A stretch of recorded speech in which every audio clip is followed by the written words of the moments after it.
شاہ عطار پر ہر آن رحمت کی نظر رکھنا، شاہ عطار پر ہر آن رحمت کی نظر رکھنا، کرے دن رات یہ سنت کی خدمت یا رسول اللہ۔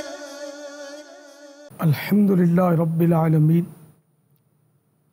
والصلاة والسلام علی سید المرسلین، اما بعد فاعوذ باللہ من الشیطان الرجیم، بسم اللہ الرحمن الرحیم، الصلاة والسلام علیک یا رسول اللہ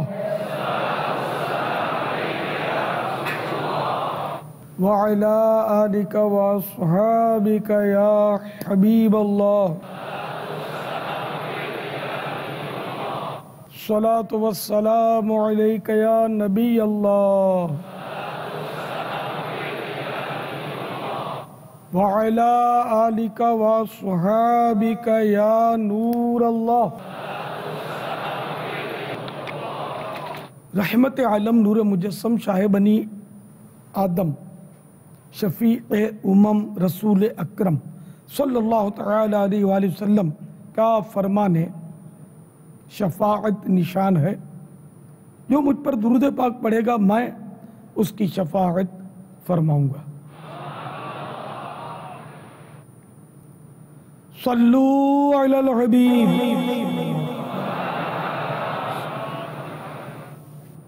منقول ہے کہ ایک بادشاہ شکار کے لیے نکلا، مگر جنگل میں اپنے ساتھیوں سے بچھڑ گیا۔ اس نے کمزور اور غمگین نوجوان دیکھا جو انسانی ہڈیوں کو الٹ پلٹ رہا ہے۔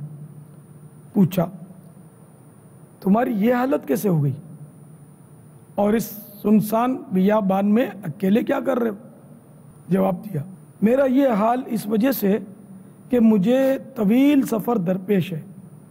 دو موکل دن اور رات کی صورت میں میرے پیچھے لگے ہیں اور مجھے ڈرا ڈرا کر آگے دوڑا رہے ہیں، یعنی جو بھی دن اور رات گزرتے وہ مجھے موت سے قریب کرتے چلے جا رہے ہیں۔ میرے سامنے تنگ و تاریک تکلیفوں بھری قبر ہے، گلنے سڑنے کے لیے عنقریب مجھے زیر زمین ڈال دیا جائے گا۔ ہائے ہائے، وہاں تنگی اور پریشانی ہوگی، وہاں کیڑوں کی خوراک بننا ہوگا، ہڈیاں جدا جدا ہو جائیں گی، اور اسی پر اکتفا نہیں بلکہ اس کے بعد قیامت برپا ہوگی، جو کہ نہایت ہی کٹھن مرحلہ ہوگا۔ معلوم نہیں میرا جنت ٹھکانہ ہوگا یا معاذ اللہ جہنم میں جانا ہوگا۔ تم ہی بتاؤ، جو اتنے خطرناک مراحل سے دوچار ہو وہ بھلا کیسے خوشی منائے؟ یہ باتیں سن کر بادشاہ رنج و ملال سے نڈھال ہو کر گھوڑے سے اترا اور اس کے سامنے بیٹھ کر عرض گزار ہوا، اے نوجوان، آپ کی باتوں نے میرا سارا چین چھین لیا اور دل کو اپنی گرفت میں لے لیا، ذرا ان باتوں کی مزید وضاحت فرما دیجئے۔ وہ بولا، یہ میرے سامنے جو ہڈیاں جمع ہیں انہیں دیکھ رہے ہو؟ یہ ایسے بادشاہوں کی ہڈیاں ہیں جنہیں دنیا نے اپنی زینت میں الجھا کر فریب میں مبتلا کر دیا تھا۔ یہ خود تو لوگوں پر حکومت کرتے رہے مگر غفلت نے ان کے دلوں پر حکمرانی کی۔ یہ لوگ آخرت سے غافل رہے یہاں تک کہ انہیں اچانک موت نے آ لیا۔ ان کی تمام آرزویں خاک میں مل گئیں، نعمتیں سلب کر لی گئیں، قبروں میں ان کے جسم گل سڑ گئے، اور آج انتہائی قسم پرسی کے عالم میں ان کی ہڈیاں بکھری پڑی ہیں۔ ان قریب ان کی ہڈیوں کو پھر زندگی ملے گی اور ان کے جسم مکمل ہو جائیں گے، پھر انہیں ان کے اعمال کا بدلہ ملے گا، اور یہ نعمتوں والے گھر جنت یا عذاب والے گھر دوزخ میں جائیں گے۔ اتنا کہنے کے بعد وہ نوجوان بادشاہ کی آنکھوں سے اوجھل ہو کر نامعلوم کہاں چلا گیا۔ ادھر خدام جب ڈھونڈتے ہوئے پہنچے تو بادشاہ کا چہرہ اداس اور اس کی آنکھوں سے سیل اشک رواں تھا۔ رات آئی تو بادشاہ نے لباس شاہی اتارا اور 2 چادریں جسم پر ڈال کر عبادت کے لیے جنگل کی جانب نکل گیا، پھر اس کا پتہ نہ چلا کہ کہاں گیا۔ اللہ عز و جل کی ان پر رحمت ہو اور ان کے صدقے ہماری بے حساب مغفرت ہو۔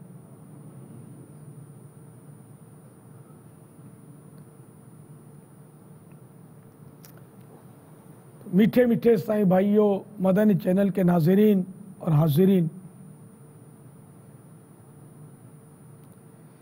ابھی جو آپ نے حکایت سنی وہ میں نے مکتبۃ المدینہ کے مطبوعہ رسالے بادشاہوں کی ہڈیاں سے آپ کے گوش گزار کی۔ اس حکایت میں سفر آخرت کی طوالت اور اس میں پیش آنے والی حالت کا کس قدر رقت انگیز بیان ہے۔ پر اسرار مبلغ نے بادشاہوں کی ہڈیاں سامنے رکھ کر قبر و حشر کی جو منظر کشی کی وہ واقعی عبرتناک ہے۔ میرے میٹھے میٹھے اور پیارے پیارے سائیں بھائیوں اور مدنی چینل کے ناظرین، یہ دنیا کے بادشاہ جو ہوتے ہیں ان کی اجسام پر حکومت ہوتی ہے، بدنوں پر، ابدان پر، بدنوں پر حکومت ہوتی ہے، اور ان کی حکومت نہایت ناپائیدار ہوتی ہے۔ انہیں یا تو لوگ احتجاج کر کے، شور مچا کر یا ہنگامے کر کے اقتدار سے محروم کرتے ہیں، ورنہ بالآخر موت ان سے ان کا تاج و تخت چھین کر انہیں اندھیری قبر میں اتار دیتی ہے۔ بڑے بڑے بادشاہوں نے دم توڑا، بڑے بڑے وزیروں نے موت کا جام پیا، اور بڑے بڑے سرمایہ دار اور لیڈر، قائد، اپنے اقوام کے سردار راہی ملک عدم ہوئے۔ عارضی طور پر ان کے ساتھ بھیڑ بھاڑ بھی ہوئی جنازوں میں، مگر وقت کے ساتھ ساتھ سب بھلا دیے گئے۔ آج ان کی قبروں پر کوئی جانے والا نہیں، ان کو کوئی پوچھنے والا نہیں، ان بیچاروں کو ایصال ثواب کرنے والا نہیں۔ لیکن جو بظاہر بے شک غربت کے مارے ہوں، بظاہر ان کے پاس کوئی اقتدار نہ ہو، لیکن ان میں بعض لوگوں کے دلوں کے تاجدار ہوتے ہیں، ان کی حکومتیں دلوں پر ہوتی ہیں اور نہایت پائیدار۔ برس آ برس گزر جاتے ہیں، لوگ ان کا چرچا کرتے ہیں، ان کے لیے ایصال ثواب کرتے ہیں، ان کو یاد کرتے ہیں، ان کی باتوں سے نفع اٹھاتے ہیں، ان کا تذکرہ باعث نزول رحمت ہوتا ہے۔ جیسا کہ حضرت سیدنا سفیان بن عیینہ رحمت اللہ تعالی علیہ کا قول مبارک ہے، عند ذکر الصالحین تنزل الرحمہ، یعنی نیک لوگوں کے ذکر کے وقت رحمت نازل ہوتی ہے۔ ہم بھی ایک نیک بندے کا تذکرہ کریں گے۔ میرا اور دیگر بے شمار اسلامی بھائیوں کا حسن ظن ہے کہ مدنی انعامات کے تاجدار محبوب عطار حاجی زمزم رضا عطاری علیہ رحمۃ اللہ الباری نیک اور پرہیزگار اسلامی بھائی تھے اور دعوت اسلامی کے مخلص مبلغ. تو آئیے اچھی اچھی نیتوں کے ساتھ ان کا ذکر خیر کرتے ہیں کہ جنہوں نے ہمارے گویا دلوں پر ایک قبضہ کیا، ہمارے دلوں میں اترے، جبکہ بڑے بڑے بادشاہ دلوں میں نہیں اترتے.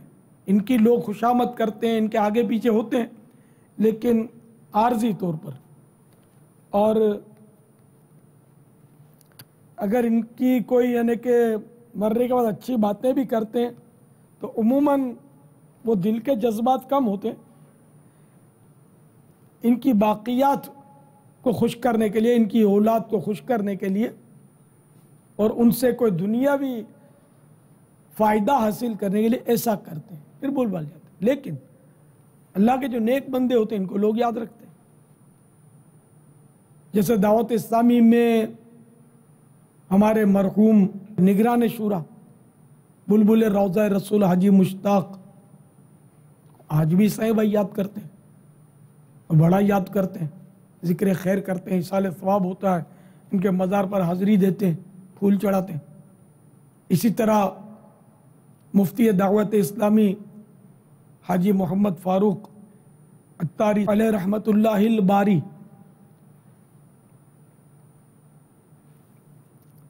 جو کہ رکن شورا بھی تھے، ان کو بھی خیر کے ساتھ یاد کرتے ہیں. اب یہ حاجی زمزم بھی ان کے پہلو میں آرام فرما ہوئے ہیں، انہیں بھی بہت خیر کے ساتھ یاد کیا جا رہا ہے.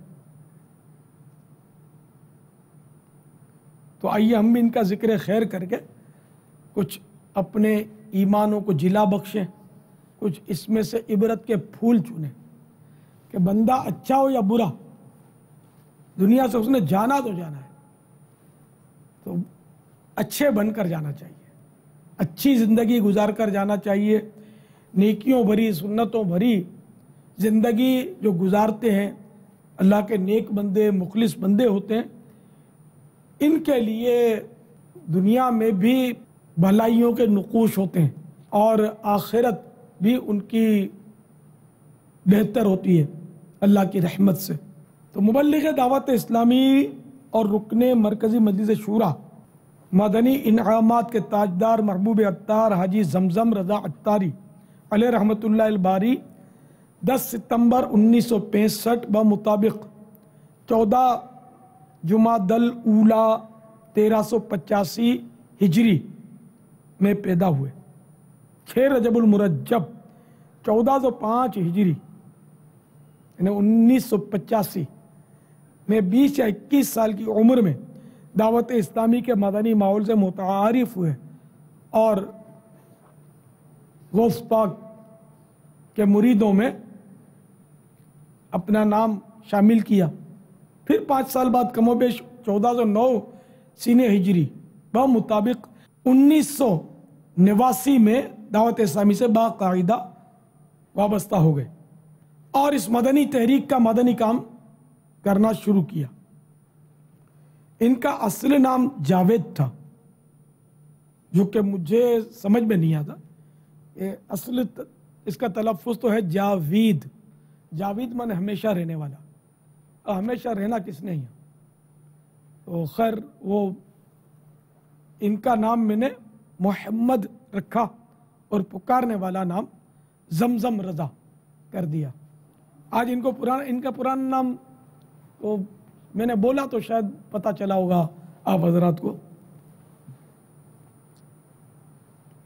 الحمدللہ یہ ترقی کرتے کرتے دعوت اسلامی کے مرکزی مجلس شورا کے رکن بن گئے اور سال ہا سال مدنی کاموں کی دھومیں مچائیں. پھر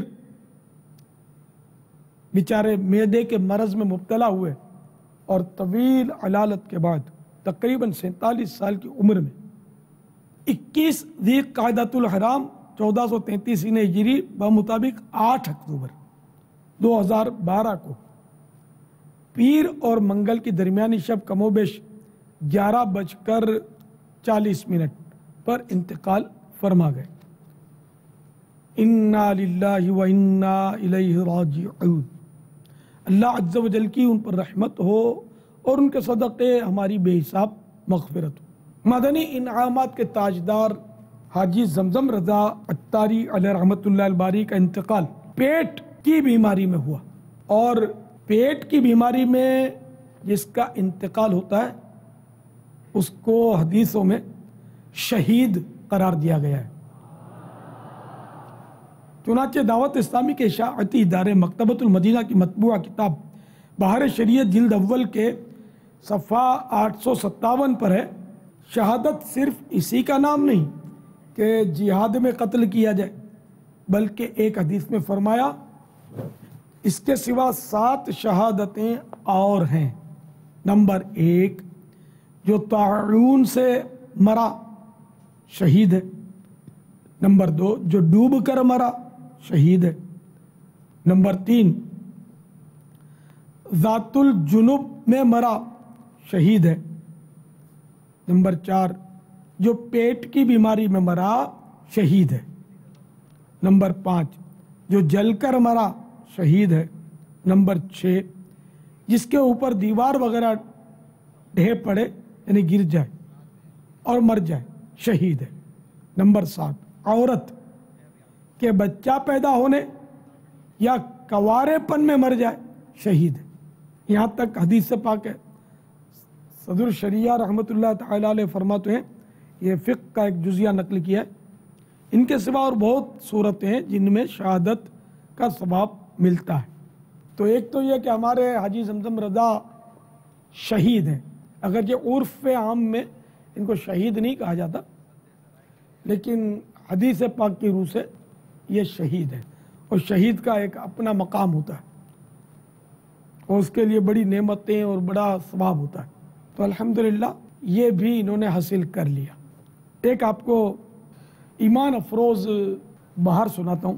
غلام زادہ عطار حاجی عبید رضا نے سگے مدینہ عفیانوں کو کچھ یوں بتایا، حاجی زمزم رضا عطاری علیہ رحمۃ اللہ الباری کے وصال سے کم و بیش 3 ہفتے قبل 14 ستمبر 2012 کی رات میں نے خواب میں ایک منظر کچھ یوں دیکھا کہ مرحوم نگران شورا حاجی مشتاق عطاری علیہ رحمۃ اللہ الباری تیزی سے کہیں جا رہے ہیں۔ میں نے بے تکلفی والے انداز میں پوچھا، حاجی مشتاق آپ اتنی جلدی کہاں چلے؟ فرمایا زمزم بھائی کو لینے جا رہا ہوں، میرے ساتھ پیارے آقا صلی اللہ تعالی علیہ وسلم بھی ہیں۔ غلام زادے نے بتایا، میں نے جو ہی نگاہ اٹھائی میری نظر سرکار مدینہ صلی اللہ تعالی علیہ وسلم کے چہرے انور پر پڑی، جو کہ حاجی مشتاق کے ساتھ ہی جلوہ فرما تھے۔ ایک دم میرے ہونٹ بند ہو گئے، مجھ سے کچھ بھی عرض نہ کیا جا سکا۔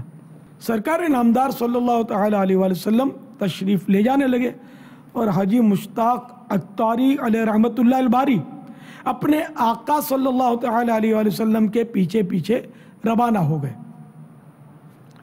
اسی خواب کے دوسرے منظر میں حاجی مشتاق عطاری علیہ رحمۃ اللہ الباری پھر مجھے نظر آئے، مگر اس مرتبہ وہ تنہا تھے۔ خوش ہو کر فرمانے لگے، مبارک ہو کہ رسول اکرم صلی اللہ تعالی علیہ وسلم نے سب سے پہلے زمزم سے ملاقات فرمائی۔ حاجی عبید رضا مدنی سلمہ الغنی نے مرحوم حاجی زمزم رضا کی علالت کے دوران یہ خواب بیان نہ کرنے کی حکمت یہ بیان کی کہ چونکہ خواب حجت تو ہوتا نہیں، مگر کہیں ایسا نہ ہو کہ خواب سن کر اسلامی بھائی علاج کے تعلق سے غفلت میں پڑ جائیں۔ غلام زادے کا اصرار تھا کہ یہ خواب میرے نام سے بیان نہ کیا جائے۔ میں نے کہا کہ یہ میری اور نگران شورا کی ثواب دید پر چھوڑ دیجئے۔ اس پر وہ خاموش ہو گئے۔ نگران شورا ان کا نام ظاہر کرنے پر مصر تھے، لہذا اظہار میں نے کر دیا۔ ایک اور عجیب و غریب واقعہ یہ ہوا کہ مرحوم حاجی زمزم رضا کے غسل کی تیاری تھی، میں بھی حاضر ہو گیا. میں مرحوم کے چہرے کو بغور دیکھ رہا تھا. اتنے میں بائیں لیفٹ آئی بائیں آنکھ میں معمولی سی حرکت محسوس ہوئی. میں نے چہرے کی طرف جھک کر دیکھا تو ان کی آنکھ کا کچھ حصہ کھل چکا تھا اور آنسو چمک رہے تھے. میں بدستور کھڑا ہو گیا تو آنکھ بند ہو گئی. میری بائیں طرف نگران شورا حاجی عمران سلمہ الرحمن کھڑے تھے. ان سے تذکرہ کیا تو وہ بھی یہ منظر دیکھ چکے تھے. میری دائیں طرف الحاج مفتی فضیل رضا مد ظلہ کھڑے تھے. ان کی توجہ دلائی تو وہ بھی متوجہ ہوئے. نگران شورا نے مجھے حکم دیا کہ تم پھر چہرے کی طرف جھکو. میں نے تعمیل ارشاد کیا تو اب کی بار پہلے سے زیادہ آنکھ کھلی اور پتلی بھی نظر آنے لگی اور آنسو بھی نکل آئے. یہ منظر مفتی صاحب سمیت کئی حاضرین نے اپنی کھلی آنکھوں سے دیکھا. الحمدللہ علی کل حال. باپا یہ منظر ہم دکھا بھی سکتے ہیں مگر یہ منظر مسائل کے تحت فیضان مدینہ میں موجود اسلامی بھائی شاید نہیں دیکھ سکیں گے. اس کے علاوہ مدینہ کے ناظرین ہو جہاں جہاں اسلامی بھائی اس وقت مسجد کے باہر ملک و بیرون ملک کے اجتماع میں شریک ہیں وہ انشاءاللہ اس منظر کو دیکھ پائیں گے. آئیے یہ منظر دکھاتے ہیں آپ کو. یہ آپ دیکھیے کہ ان کی جو دائیں طرف جو آنکھ ہے یہ آپ کو کھلی نظر آئے گی. بائیں طرف جزاک اللہ. بائیں طرف کی جو آنکھ ہے یہ آپ کو کھلی نظر آئے گی. یہ جب کھلی تو ہم نے لے لی اور آپ کو اس کی کونے سے آنسو چمکتا ہوا نظر آ رہا ہوگا. یعنی جب باپا کھڑے تھے تو اس وقت آنکھیں بند تھیں. جب باپا جھکے تو یہ آنکھ اتنی کھلی جتنی آپ دیکھ رہے ہیں. اندر میں پتلی بھی آپ کو ہلکی ہلکی سی نظر آ رہی ہوگی. پتلی واضح نظر آ رہی ہے. پتلی واضح نظر آ رہی ہے بالکل واضح. اور پھر یہ کہ یہ باپا پھر کھڑے ہوئے جیسے عموماً آدمی مطلب کھڑا ہوتا ہے تو میں نے دیکھا کہ ان کی آنکھ بند ہو گئی تھی. پھر میں نے باپا کو عرض کی باپا دوبارہ آپ نیچے کی طرف جائیں اور ان کے سامنے آئیں. پھر نیچے کی طرف گئے تو پھر یہ پہلے سے قدرے زیادہ کھلی جو آپ کیمرے میں اس وقت آپ اس کو جو محفوظ کیا گیا اور آپ دیکھ رہے ہیں. اور پھر وہ کونے سے ان کے آنسو پھر چمکنے شروع ہوئے. اور یہ الحمدللہ عز و جل وہاں موجود کئی اسلامی بھائیوں نے اس منظر کو دیکھا اور ہر کوئی اس کی اپنے طور پر غور کر سکتا ہے کہ یہ ایک کیا کیفیت ہے کیا منظر ہے. یہ دیکھیے دوسری طرف غور سے سب دیکھ رہے ہیں اور یہ میں بھی سارے لا رہا ہوں بابا بھی دیکھ رہے ہیں اور اسلامی بھائیوں نے بھی اس منظر کو دیکھا. اور ساتھ شہزاد عطار عبید رضا عطاری بھی الحمدللہ جلوہ فرماتے. اللہ عز و جل کی ان پر رحمت ہو, ان کے صدقے ہماری مغفرت ہو. صلو علی الحبیب صلی اللہ علیہ محمد. دعوت اسلامی کے مرکزی مجلس شورا کے رکن حاجی لقمان باپو کا کچھ یوں بیان ہے. ایک اسلامی بھائی نے مجھے بتایا کہ ایک مرتبہ محبوب عطار حاجی زمزم رضا عطاری علیہ رحمۃ اللہ الباری کا پاؤں میرے پاؤں پر آ گیا. میں نے ذرا بھی محسوس نہیں کیا تھا, برا محسوس نہیں کیا تھا, مگر حاجی زمزم حقوق العباد کے تعلق سے اتنے حساس تھے کہ فوراً آگے بڑھے اور میرے پاؤں پکڑ کر مجھ سے معافی مانگنے لگے. اس میں ہمارے لیے بڑا درس ہے. ہم تو کسی کو کونی ماری, کسی کو گھورا جھڑکا ہے, ہٹ جا, ابے دیکھتا ہے کہ ہٹتا نہیں ہے, جگہ دے میرے کو, کیا مطلب غصہ پڑتا ہے. نعوذ باللہ ایک تعداد ہے جن کی یہ لینگویج ہوتی ہے جو بسا اوقات نہایت دل آزار ہوتی ہے. ان کو پتہ بھی نہیں ہوتا, احساس بھی نہیں ہوتا کہ ہم نے بہت کچھ گناہ کر ڈالے. اگر بلا وجہ یہ دل آزاری ہم نے کی ہے تو یقیناً گناہ ہی ہے. تو یہ ہمارے حاجی زمزم میں سے نہیں تھے, بہت نرم خو اور نرم مزاج اور اسلامی بھائیوں کی دل جوئیاں کرنے والے تھے. حاجی زمزم کے بچوں کی امی کا بیان ہے کہ ان کی طبیعت میں بہت نرمی تھی, غصہ بہت ضبط کیا کرتے تھے. ایک مرتبہ ان کے چھوٹے بیٹے نے موبائل فون پانی کے ٹب میں ڈال دیا, اس کے باوجود انہوں نے کوئی غصہ نہیں کیا. حاجی زمزم مرحوم کی والدہ محترمہ کا بیان ہے کہ میرے بیٹے کی بہت کوشش ہوتی تھی کہ میری وجہ سے کسی کا دل نہ دکھے۔ رکن شورا محمد رفیع اتاری سلمہ الباری کا بیان ہے، کچھ عرصہ پہلے سردار آباد میں مجلس خصوصی اسلامی بھائیوں کا تربیتی اجتماع ہوا۔ گونگے بہرے اسلامی بھائیوں کو خصوصی اسلامی بھائی ہمارے یہاں کہا جاتا ہے، جس کے اخراجات کے حوالے سے کچھ تنظیمی مسائل تھے۔ اس سلسلے میں حاجی زمزم نے مجھے فون کیا، میں نے کچھ اشکالات بیان کیے اور ان کا حکم تسلیم بھی کر لیا۔ یہ سمجھے شاید میں نے ان کی بات نہیں مانی، انہوں نے دوبارہ فون کیا، مگر مصروفیت کی وجہ سے میں نے لائن کاٹ دی۔ کچھ دیر بعد غلام زادہ حاجی عبید رضا مدنی سلم الغنی کا فون تشریف لایا، تو انہوں نے کچھ یوں فرمایا کہ زمزم بھائی سخت پریشان ہو گئے کہ آپ ان سے ناراض ہیں۔ انہوں نے مجھ سے سفارش کرنے کے لیے کہا ہے کہ آپ انہیں معاف فرما دیں۔ پھر حاجی عبید رضا مدنی سلمہ الغنی نے حاجی زمزم رضا کو فون دیا تو انہوں نے خود بھی معافی مانگی۔ محمد رفیع رضا کا کہنا ہے کہ میں نے اسی وقت وضاحت کر دی کہ حضور میں آپ سے ہرگز ناراض نہیں، محض مصروفیت کی وجہ سے فون ریسیو نہیں کر سکا تھا۔ تو اس حکایت سے مرحوم زمزم رضا کی عاجزی اور ایذاء مسلم سے بچنے کے ذہن کا پتہ چلتا ہے۔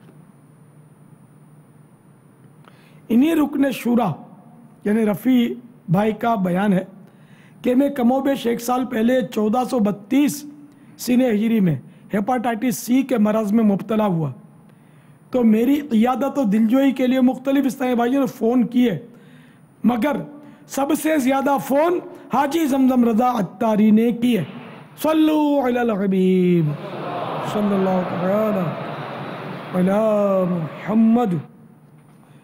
جامعۃ المدینہ فیضان مدینہ باب المدینہ کے درجہ ثالثہ کے طالب علم کا بیان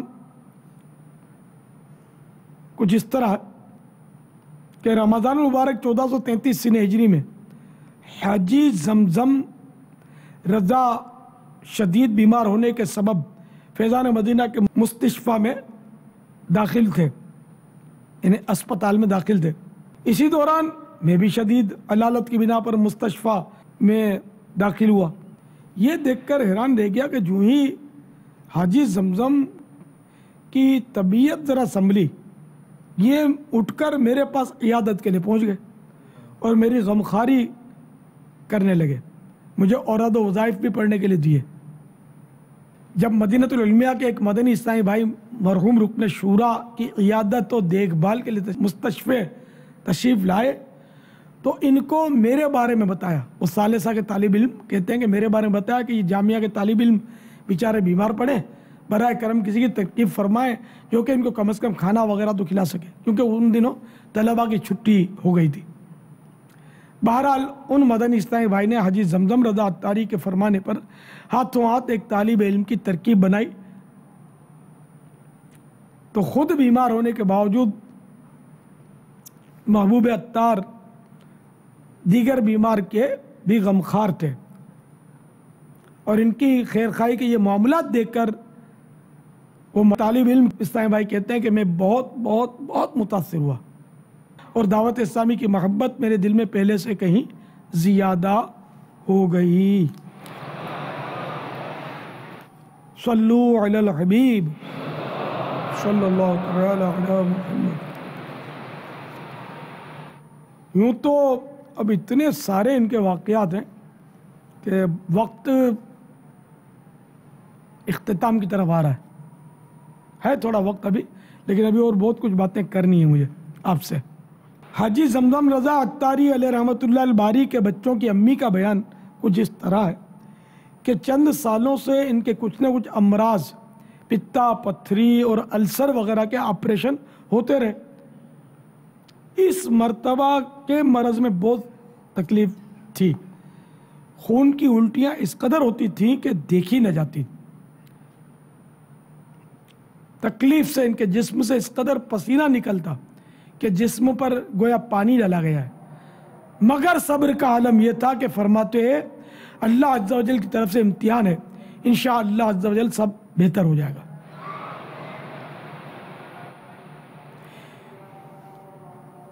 مزید ان کے بچوں کی امی کہتی ہیں بیماری میں بسا اوقات انسان میں چڑچڑاپن آ جاتا ہے، مگر ان کے مزاج میں ذرا بھی چڑچڑاپن دکھائی نہیں دیتا تھا۔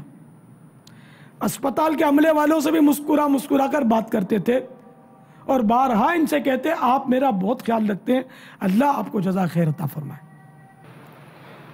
حاجی زمزم رضا مرحوم نے میرے ساتھ بہت وقت گزارا، میں نے ان میں بہت خوبیاں پائی، اور صحیح بات ہے کہ میں ان کی صحبت پسند کرتا تھا اور ان کے ذریعے میں اپنے اندر کچھ مزید بہتریاں محسوس کرتا اور اصلاح کا سامان کرتا۔ سچی بات یہ ہے، نیکوں کی برکتیں ہوتی ہیں۔ ابھی بھی ان کے بڑے شہزادے جنید رضا نے SMS کیا ہے، وہ بھی بیان سن رہے ہوں گے نا ابھی، کہ باپا جب ہم کوئی غلطی کرتے تو ابو ہماری اصلاح فرماتے اور آخر میں ہم سے معافی مانگتے کہ آپ کا دل دکھ گیا ہوگا۔ اب ہے کوئی ایسا باپ دنیا میں یار جو بچوں کی اصلاح؟ اب تو بچوں کو تو ایسا مارتے ہیں، جھاڑتے ہیں، بات بات پہ جھاڑتے ہیں اور مارتے ہیں اور سب کے سامنے ذلیل کرتے ہیں، پھر ہم جیسے آ کے بولتے دعا کرو۔ یہ بیٹا ہم کو تنگ بہت کرتا ہے۔ تنگ کیا کرے گا؟ تو بڑا ہوگا تو کان پکڑ کے روڈ پہ کھڑا کرے گا۔ ابھی تو تم نے دیکھا کیا ہے، وہ تربیت کرنا ہی نہیں آتی۔ آج کل اولاد کی تربیت کرنا آتی ہی نہیں ہے۔ اتنا بیچاروں کو مطلب مارتے ہیں بچوں کو اپنے، اور سختیاں کرتے ہیں بیجا باز ماں باپ، اور پھر روتے بھی ہیں، خود بھی چیختے ہیں کہ ہمارا ادب نہیں کرتا، ہمارا احترام نہیں کرتا، ہماری بات نہیں سنتا۔ تو اس کی وجوہات بسا اوقات یہ بھی ہوتی ہیں کہ اس کو اتنا مطلب مارتے ہیں۔ پھر مجھے بہت تجربہ ہے نا، مجھے تو کئی بار ایسا ہوا کہ وہ اپنی بڑے سمجھدار بچوں کو میرے پاس لا کر بولتے ہیں کہ یہ اس کو نصیحت کرو، یہ ہم کو بہت ستاتا ہے۔ کبھی کبھی میں سمجھاتا ہوں کہ اب یہ کیا مانے گا میری یار، یہ بولے گا ہمارے الیاس کے سامنے اس نے تو باپ نے ہم کو ڈیگریڈ کر دیا، ذلیل کر دیا، نظر سے گرا دیا۔ اب ظاہر ہے کہ وہ تو اسی بات بولنی ہے تو آدمی تحریری بولے، کان میں بولے، اس طرح بولے کہ اس بچے کو پتہ نہ چلے، تو پھر تو نصیحت ہو سکتی ہے، سمجھایا جا سکتا ہے۔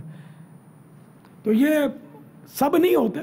بہرحال یہ کہ ماں باپ اگر سختی کریں بھی تو اولاد کے لیے یہ ضروری ہے کہ وہ اپنے ماں باپ سے نرمی ہی کریں۔ اس کا مطلب یہ نہیں کہ میں کوئی حوصلہ افزائی کر رہا ہوں بچوں کی، نہیں، بچوں کو تو فرما برداری کرنی ہے۔ میں ایک نفسیاتی اثر بتا رہا ہوں کہ بچہ عموماً پھر باغی ہو جاتا ہے، اور آج کل ہو رہے ہیں کہ مائیں چیختی رہتی ہیں، گلا بیٹھ جاتا ہے ان کا، چیختی رہتی ہیں، پھر یہ اولاد سنتی بھی نہیں ہے، وہ سنی انسنی کر دیتی ہے، عادی ہو جاتے ہیں۔ تو ماں باپ کو بھی چاہیے کہ بچوں پر چیخا نہ کریں، محبت سے، پیار سے ان کو سمجھا کریں۔ کبھی کبھی سختی بھی بھلے کر لیں آپ، لیکن حد سے تجاوز نہ کریں، اور یہ ذہن میں نہ رکھیں کہ ہماری اولاد جو ہے ہمارے سر پہ چڑھ جائے گی اس سے ہم معافی مانگیں گے۔ تو اب دیکھو نا، یہ باپ معافی مانگ کے گیا تو آج اس کا تیجا ہو رہا ہے، اور دنیا میں لاکھوں لاکھ مسلمان سن رہے ہیں اور کتنے ایصال ثواب ہو رہے ہیں۔ ہم کابینہ کے اسلامی بھائی جماعت پاکستان کے مختلف شہروں کے اتفاق سے جب یہ خبر آئی ہم کو، تو ہاتھوں ہاتھ جب میں نے عرض کیا کہ فیضان زمزم مسجد بنانے کی میری خواہش ہے، کوئی بنا دے، تو 65 مسجدوں کے اہداف مل گئے۔ اب پتہ نہیں اور کتنی آئیں۔ اور پاپا کئی جگہوں پر مجھے SMS آ گئے ہیں کہ فیضان زمزم مسجد بنانے کی زمین بھی خرید لی گئی ہے۔ ایک جگہ کا مجھے بھی پتہ چلا تھا کہ 2 کنال جگہ لے لی ہے۔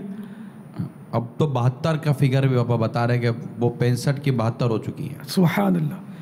اپنی مسجدوں میں تو جامعات بھی عموماً ہوتے ہیں، طلبہ بھی پڑھتے ہیں۔ تو یہ اب آپ بتائیے، کوئی بادشاہ مر کے آزما لے، کوئی صدر مر کے آزما لے، کوئی وزیر اعظم مر کے آزما لے، کہ اس کے لیے کوئی مطلب یہ کہ مسجد میں کوئی اینٹ بھی لگاتا ہے جا کر؟ سوچ ہی کہاں ہے لوگوں کی اتنی ثواب جاریہ کی، ایصال ثواب کی۔ یہ مدنی ماحول کی برکت ہے کہ اتنی مسجدیں بن رہی، الحمدللہ۔ تو یوں حاجی زمزم رضا جو تھے، یہ میں نے عرض کیا نا کہ میں مجھ سے بڑی محبت کرتے تھے، میں بھی ان سے محبت کرتا تھا، مجھے تو بہت زیادہ ہی چاہتے تھے۔ ان کو حیدرآباد میں چین نہیں پڑتا تھا، عام طور پہ مطلب یہ بھاگ کے آ جاتے تھے، اور بارہا ایسا ہوتا تھا کہ جب یہ جانے لگتے تھے تو یہ افسردہ اور کچھ ایک دو صفحے لکھ کر مجھے دیتے تھے، بڑی افسردگی، اور اس میں بڑے مطلب یعنی کہ وہ عجیب اور انوکھے کلمات لکھتے تھے۔ اب میں آپ سے جا رہا ہوں، اب پتہ نہیں کیا ہو جائے گا، یوں ہو جائے گا، یہ اپنی عقیدت کے جملے میں آپ کو کیا بتاؤں۔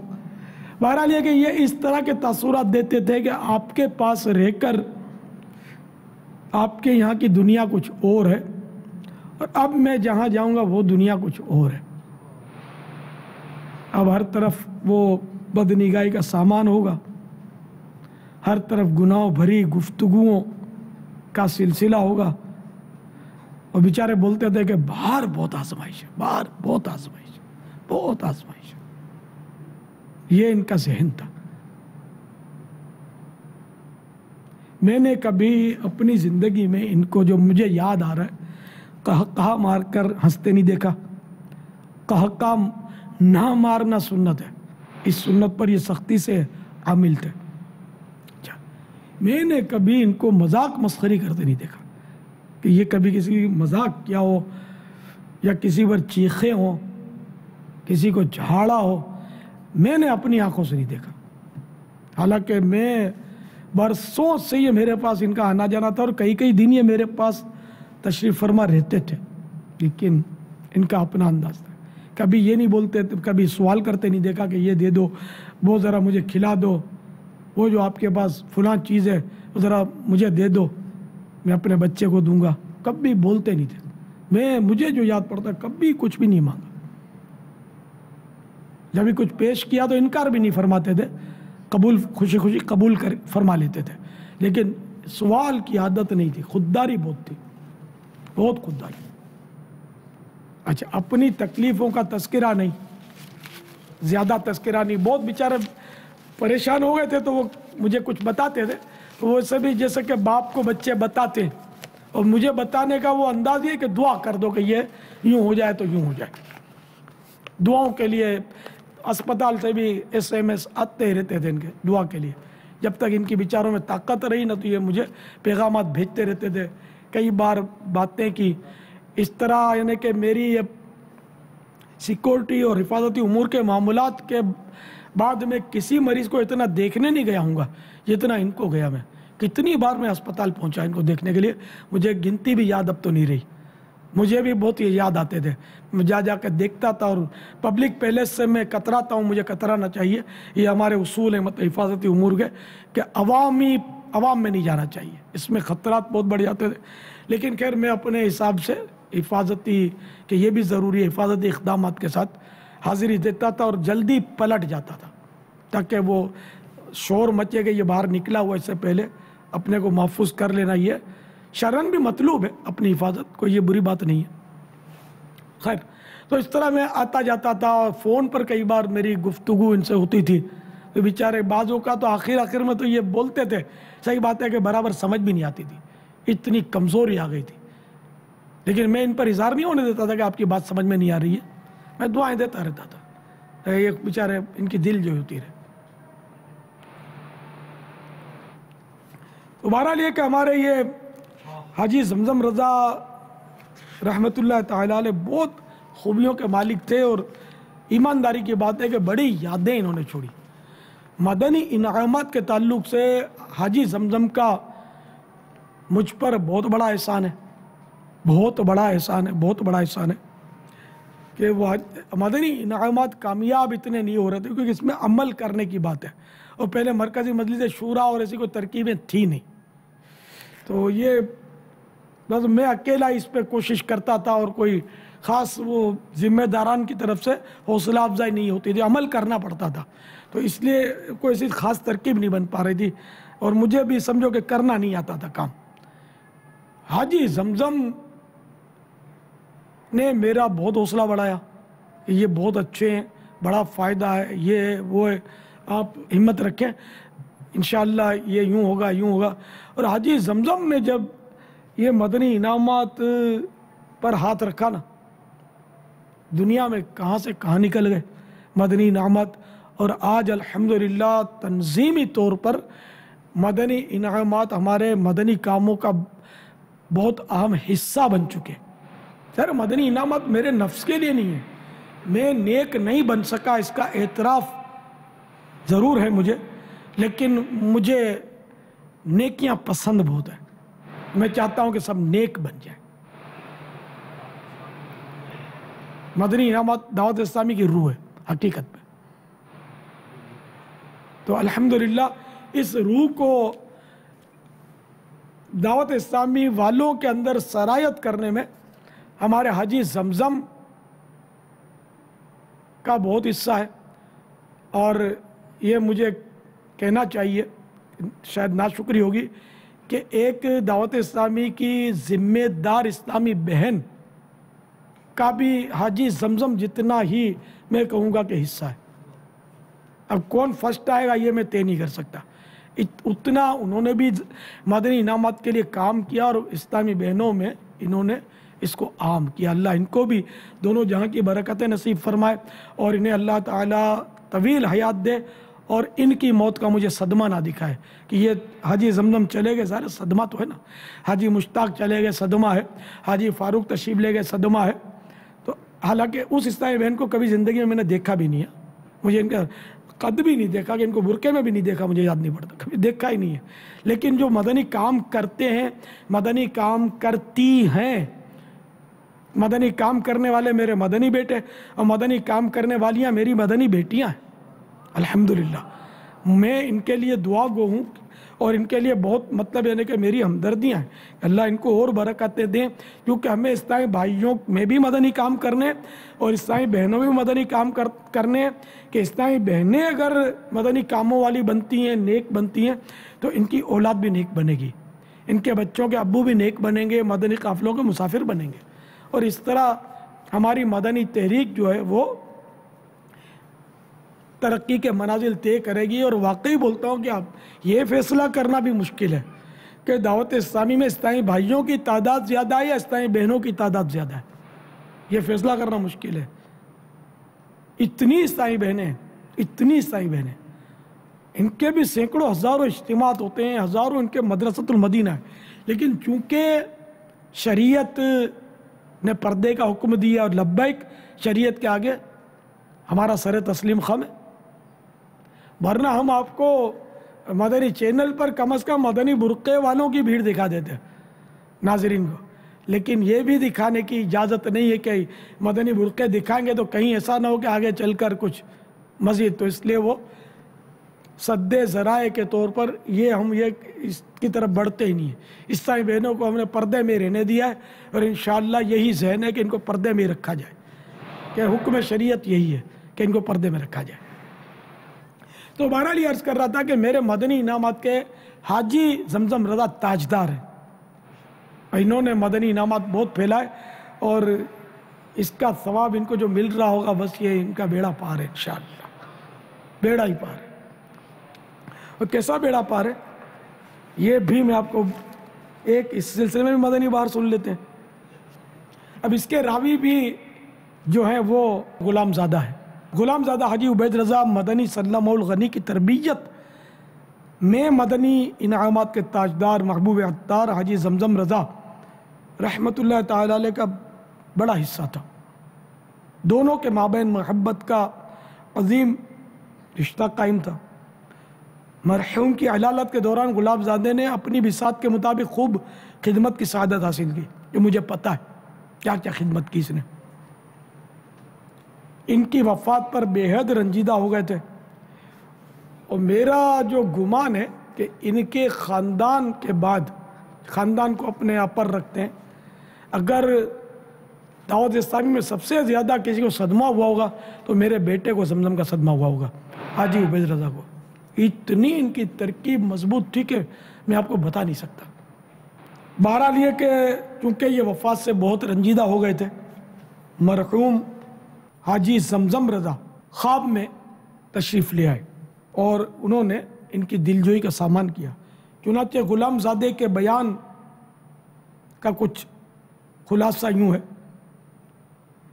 میں نے مرحوم حاجی زمزم رضا کو بعد وفات 2 سے 3 بار اس حالت میں خواب کے اندر دیکھا کہ داڑھی مبارک کے اکثر بال کالے ہیں اور کہیں کہیں ہلکی ہلکی لال مہندی لگی ہے۔ انہوں نے سفید لباس زیب تن کیا ہوا ہے اور سبز امامے کا تاج سر پر سجا رکھا ہے اور فرما رہے ہیں آپ پریشان نہ ہو، میں بہت خوش ہوں۔ واسطہ پیارے کا ایسا ہو کہ جو سنی مرے، یوں نہ فرمائیں تیرے شاہد کہ وہ فاجر گیا۔ ان کو اتنی محبت تھی حاجی زمزم سے کہ میں آپ کو بیان نہیں کر سکتا، اور شاید خیر آپ کا صدمہ اپنی جگہ پر، لیکن شاید ہو سکتا ہے کہ ان کا صدمہ بہت بڑا صدمہ ہے ان کے لیے بھی۔ حاجی زمزم رحمۃ اللہ تعالیٰ علیہ کا جانا، اور اب تک شاید یہ بہت زیادہ افسردہ اور غمزدہ ہیں، کیونکہ ان سے بڑی زبردست ترکیب تھی، یہاں تک کہ وہ جو ترکیب ہے ہماری کہ ہم ہر ماہ بالخصوص ہماری مرکزی مجلس شورا یہ اپنی ماہانہ مدنی انعامات اور مدنی قافلوں کی کارکردگی، یہ ہم پابند ہیں اس بات کے کہ ہم شہزادہ حضور کو پیش کریں۔ اس میں جو 2 سال تک کی کارکردگی کا ان کے پاس ابھی بھی ڈیٹا موجود ہے شہزادہ حضور کے پاس، اور مجھے کچھ SMS بھی آئے تھے۔ مطلب اس کا ہم نتیجہ یہ نکال سکتے ہیں پاپا کہ حاجی زمزم رضا عطاری رحمۃ اللہ تعالیٰ علیہ یہ ایک تو باقاعدگی کے ساتھ اپنی کارکردگی دیتے تھے، اور ان کی فکر مدینہ شاید چھوٹتی نہیں تھی۔ یہ اپنی فکر مدینہ کے ماہانہ فکر مدینہ کے مکمل طور پر کسی حد تک پابند تھے، نیز یہ اپنی کارکردگی بابا لکھ کر گفتگو کرنے کی بھی کارکردگی دیتے تھے کہ اس بار میں نے 700 سے اتنی زیادہ لکھ کر بات کی، ایک SMS میں نے پڑھا کہ 1000 سے زیادہ لکھ کر بات کی، تو کبھی 300 تو کبھی 500 تو کبھی 600 یوں لکھ کر بات کرنے کی ان کی ترکیب تھی۔ اور یہ شہزادہ حضور کو یہ اپنا SMS کرتے تھے۔ یہ ضمناً میں عرض کر دوں کہ اس سے الحمدللہ جب سے یہ تحریک ہماری چلی ہے، ہم میں سے کئیوں کے فکر مدینہ اور اس طرح کے معاملات میں ہم نے بہتری پائی ہے۔ میں اب بھی تمام مرکزی مجلس شورا ان کو تو چاہیے ہی کہ وہ اپنی کارکردگی لازمی طور پر SMS کریں ہمارے مطلب شہزادہ حضور کو، نیز یہ کہ ہر ذمہ دار اپنے ماتحت اسلامی بھائیوں سے اگر مدنی انعامات کی اور ظاہر نصیب کے لکھ کر گفتگو کرنے کی کارکردگی اگر لیتے رہیں گے، تو اس سے جیسے باپا نے فرمایا کہ اس کام کو جس طرح زمزم بھائی لے کر محبوب عطار لے کر آگے بڑھے، تو امید کرتا ہوں، میں حسن ظن رکھتا ہوں کہ جو اسلامی بھائی بھی اس معاملے میں آگے بڑھے گا، امیر اہل سنت کی دعاؤں کے ساتھ ساتھ انشاءاللہ عز و جل ان کو محبوب عطار کا فیض بھی ملے گا انشاءاللہ تعالی۔ یہ قفل مدینہ کے تو زبردست داعی تھے، زبان کا رانکھوں کا قفل مدینہ عام کرنے میں ان کا بہت حصہ ہے۔ اب ان کا نعم البدل سچی بات ہے کہ مجھے نظر نہیں آ رہا، بھلا کرے کوئی اور ابھرے ایسے اسلامی بھائی، اور ہمارا قفل مدینہ کا اور مدنی انعامات کا سلسلہ بدستور جاری رہے اور ترقی کی طرف گامزن رہے، اللہ کرے انشاءاللہ ضرور ہوگا ایسا۔ ہماری یہ تحریک انشاءاللہ ختم نہیں ہوگی۔ مدنی انعامات کے تاجدار محبوب عطار مبلغ دعوت اسلامی اور رکن شورا حاجی ابو جنید زمزم رضا عطاری علیہ رحمت اللہ الباری کے بیان کا لب لباب ہے۔ غالباً 1998 کا واقعہ ہے۔ میری اہلیہ امید سے تھیں، دن بھی پورے ہو گئے تھے، ڈاکٹر کا کہنا تھا کہ شاید آپریشن کرنا پڑے گا۔ تبلیغ قرآن و سنت کے عالمگیر غیر سیاسی تحریک دعوت اسلامی کا بین الاقوامی 3 روزہ سنت و برا اجتماع صحرائے مدینہ ملتان قریب تھا۔ اجتماع کے بعد سنتوں کی تربیت کے 30 دن کے مدنی قافلے میں عاشقان رسول کے ہمراہ سفر کی میری نیت تھی۔ اجتماع کے لیے روانگی کے وقت زیادہ قافلہ ساتھ لے کر اسپتال پہنچا، چونکہ خاندان کے دیگر افراد تعاون کے لیے موجود تھے۔ اہلیہ محترمہ نے اشک بار آنکھوں سے مجھے سنت و بر اجتماع ملتان کے لیے الوداع کہا۔ میرا ذہن یہ بنا ہوا تھا کہ اب تو مجھے بین الاقوامی سنت و بر اجتماع اور پھر وہاں سے 30 دن کے مدنی قافلے میں ضرور سفر کرنا ہے کہ کاش اس کی برکت سے عافیت کے ساتھ ولادت ہو جائے۔ مجھ غریب کے پاس تو آپریشن کے اخراجات بھی نہ تھے. بہرحال میں مدینۃ الاولیاء ملتان شریف حاضر ہو گیا. سنتوں بھرے اجتماع میں گڑ گڑا کر خوب دعائیں مانگی. اجتماع کے اختتامی رقت انگیز دعا کے بعد میں نے گھر پر فون کیا تو میری امی جان نے فرمایا مبارک ہو، گزشتہ رات رب کائنات عز و جل نے بغیر آپریشن کے تمہیں چاند سی منی عطا فرمائی ہے.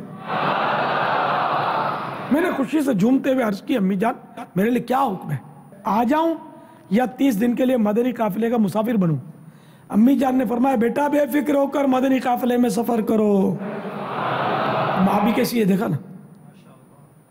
اپنی مدنی منی کی زیارت کی حسرت دل میں دبائے الحمدللہ عز و جل میں 30 دن کے مدنی قافلے میں عاشقان رسول کے ساتھ روانہ ہو گیا. الحمدللہ عز و جل مدنی قافلے میں سفر کی نیت کی برکت سے میری مشکل آسان ہو گئی تھی. مدنی قافلوں کی بہاروں کی برکت کے سبب گھر والوں کا بہت زبردست مدنی ذہن بن گیا.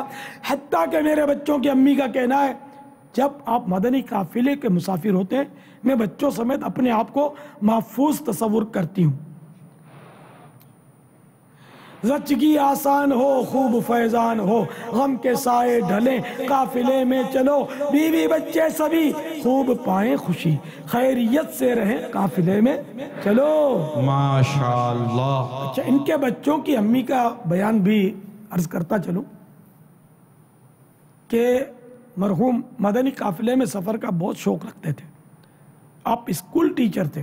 سال ہا سال یہ معمول رہا کہ جیسے ہی اسکول میں چھٹیاں ہوتی تو 2 ماہ مدنی قافلوں میں سفر کیا کرتے تھے. حتیٰ کہ جس سال اپریل میں شادی ہوئی اس سال بھی جون جولائی کی چھٹیاں ہوتے ہی مدنی قافلے کے مسافر بن گئے. تو ایسے ہی یہ سب مجھے تیجے اور یہ مسجدیں نہیں بن رہی، یہ سب آپ کو کرنا پڑے گا. باقی خالی آپ کو کچھ بھی شاید یہ دعوت اسلامی والے حصہ علیہ السلام کے جنازے میں بھی نہیں آئیں گے. یہ صحیح بولتا ہوں کہ جو مدنی کام کرتا ہے وہ آٹومیٹک دلوں کا بادشاہ بن جاتا ہے. تو آپ مدنی کام کرو، مدنی قافلوں کے مسافر بنو، مدنی انعامات کے حامل بنو، قفل مدینہ والے بنو، لکھ کر باتیں کرنے والے بنو، قفل مدینہ کا عینک لگانے والے بنو کم از کم روزانہ 12 منٹ کے لیے. تو انشاءاللہ عز و جل دیکھنا آپ کو بھی وہ مرنے والے پر حسرت ہوگی کہ کاش میں اس کی جگہ ہوتا. شاہ تار پر ہر آن رحمت کی نظر رکھنا، شاہ تار پر ہر آن رحمت کی نظر رکھنا، کرے دن رات یہ سنت کی خدمت یا رسول